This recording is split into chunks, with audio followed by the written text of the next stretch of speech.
Hello friends, welcome to my channel.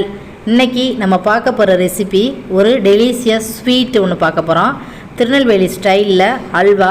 நம்ம வீட்டில் இருக்க கோதுமை மாவை வச்சு எப்படி சிம்பிளாக ஒரு அல்வா செய்யலாம் அப்படிங்கிறத பார்ப்போம். வாங்க ஃப்ரெண்ட்ஸ், வீடியோக்குள்ளே போகலாம். இப்போ நம்ம அதுக்கு 1 கப் கோதுமை மாவு எடுத்திருக்கோம். 1 கப் கோதுமை மாவுக்கு நம்ம அதில் 5 பங்கு தண்ணி எடுத்துக்கணும். நம்ம எதில் எடுத்துக்கிறோமோ மாவு அதில் 5 பங்கு எடுத்துக்கணும். நான் பாருங்கள், இதில் 1 கப்பு மாவு எடுத்துருக்கிறதுனால இதில் 5 கப்பு தண்ணி ஊற்றுறேன். நம்ம அந்தளவுக்கு தண்ணி ஊற்றினா தான் அந்த மாவு நல்லா வேகும், அந்த பச்சை வாசனையெல்லாம் இல்லாமல் நல்லாயிருக்கும். ஸோ பாருங்கள், நான் 5 கப்பு தண்ணி இதில் எடுத்துக்கிறேன். நீங்கள் எதில் எடுத்துக்கிட்டாலும் சரி, ஒரு டம்ளராக இருந்தாலும் பரவாயில்ல. 1 டம்ளர் மாவு எடுத்தீங்க அப்படின்னு சொன்னாக்கா அதில் 5 டம்ளர் தண்ணி எடுத்துக்கோங்க. இப்போ நான் அந்த கப்பில் எடுத்துருக்கிறதுனால சேம் அதே கப் 5 பங்கு தண்ணி எடுத்திருக்கேன். ஸோ 5 கப்பு தண்ணி எடுத்துக்கிட்டு நம்ம ஒரு எக் பீட்டரை வச்சு மாவை நல்லா பீட் பண்ணிக்குவோம். கட்டியெல்லாம் இல்லாமல் நல்லா கலந்துக்கணும். பாருங்கள், நல்லா மிக்ஸ் பண்ணுங்கள். கட்டியெல்லாம் இருக்கக்கூடாது. அது நல்லா நிறைய தண்ணி நம்ம ஊற்றிருக்கிறதுனால நல்லாவே அது மிக்ஸ் ஆயிரும். ஸோ நல்லா கட்டியெல்லாம் இல்லாமல் கலந்து எடுத்துக்கோங்க. இப்போ நம்ம ஸ்டவ் ஆன் பண்ணிக்கிறோம். ஆன் பண்ணி ஒரு பேன் வச்சுட்டோம். மேக்ஸிமம் முடிஞ்ச மட்டுக்கு நான்ஸ்டிக் பேனை யூஸ் பண்ண பாருங்கள். அதான் அல்வா செய்கிறதுக்கெலாம் நல்லாயிருக்கும்.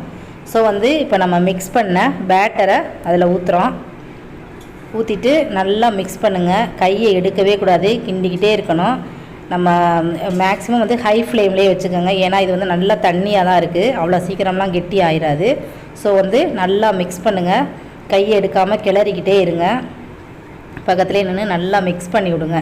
எவ்வளோக்கு எவ்வளோ நம்ம கிண்டிக்கிட்டே இருக்கோமோ அவ்வளோக்கு எவ்வளோ கட்டிப்படாமல் இருக்கும். இல்லைனா வெந்ததுக்கப்புறம் கொஞ்சம் வேக ஆரம்பிச்சிச்சுன்னா கட்டிப்பட ஆரம்பிச்சிடும்.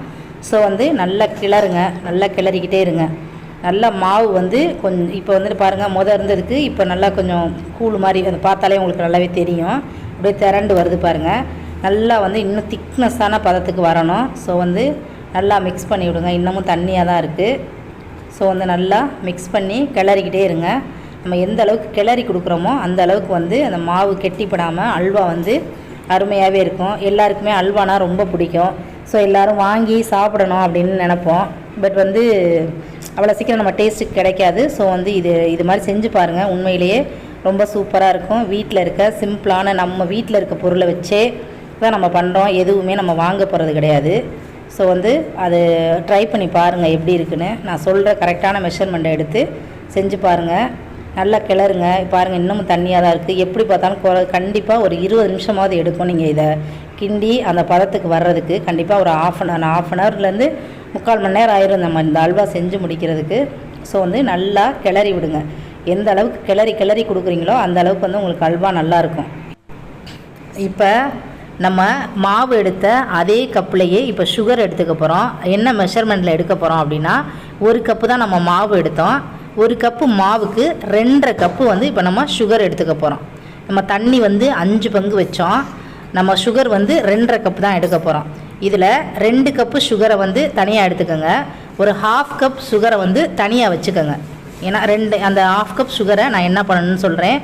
அல்வா பொதுவாகவே நமக்கு பிளாக் கலரில் தான் இருக்கும். திருநெல்வேலி அல்வாவாக இருந்தாலும் சரி, வேறு எந்த அல்வாவாக இருந்தாலும் மேக்ஸிமம் பிளாக் கலரில் தான் இருக்கும்.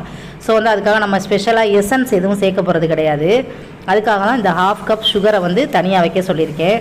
பார்ப்போம் இப்போ நம்ம அதை என்ன பண்ணலான்னு பார்க்கலாம். பாருங்கள், இப்போ மாவு இருந்ததை விட நல்லா கொஞ்சம் கெட்டியான பதத்துக்கு வந்திருக்கு பாருங்கள்.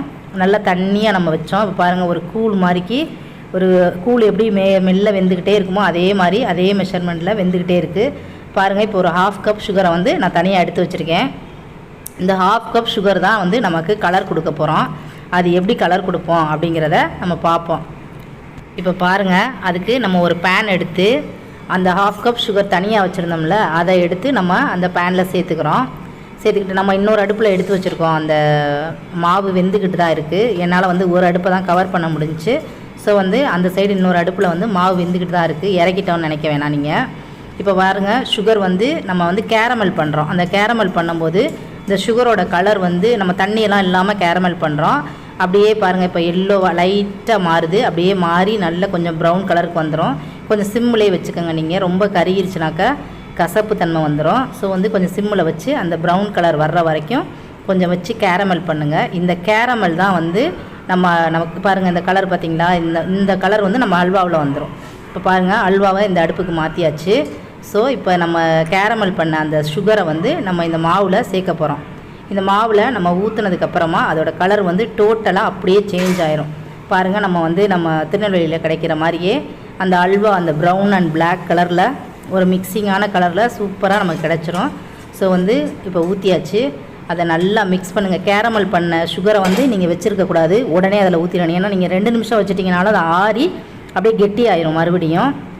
ஸோ வந்து கேரமல் ஒரு அடுப்பில் கேரமல் பண்ணி ஒரு அடுப்பில் வச்சுக்கிட்டு உடனே தூக்கி ஊற்றிடுங்க. இப்போ நம்ம நெய் வந்து இதில் என்ன மெஷர்மெண்ட்டில் எடுத்துருக்கோம் அப்படின்னா 1 கப் ஃபுல்லாகவே எடுத்துக்கலாம். ஏன்னா எந்த அளவுக்கு நம்ம நெய் சேர்க்குறோமோ அந்தளவுக்கு வந்து இந்த அல்வா வந்து ரொம்ப சுவையாக இருக்கும். ஸோ வந்து 1 கப்பு வந்து நெய் எடுத்து வச்சுருக்கேன். இந்த நெய்யை வந்து நம்ம ஒரே சேம் டைமில் சேர்த்துறாமல் கொஞ்சம் கொஞ்சமாக சேர்த்துக்கோங்க. ஒரு 2 ஸ்பூன் விட்டு நல்லா கிளறி விடுங்க. அந்த நெய்யை ஃபுல்லாக வந்து அப்சர்வ் பண்ணிடும் அந்த பாருங்கள், நல்லா அப்சர்வ் ஆயிடுச்சு. இப்போ நம்ம 2 கப் சுகர் எடுத்து வச்சோம்ல, அந்த சுகரை வந்து இதில் கொஞ்சம் கொஞ்சமாக சேர்த்து நல்லா கிளறி விடுங்க.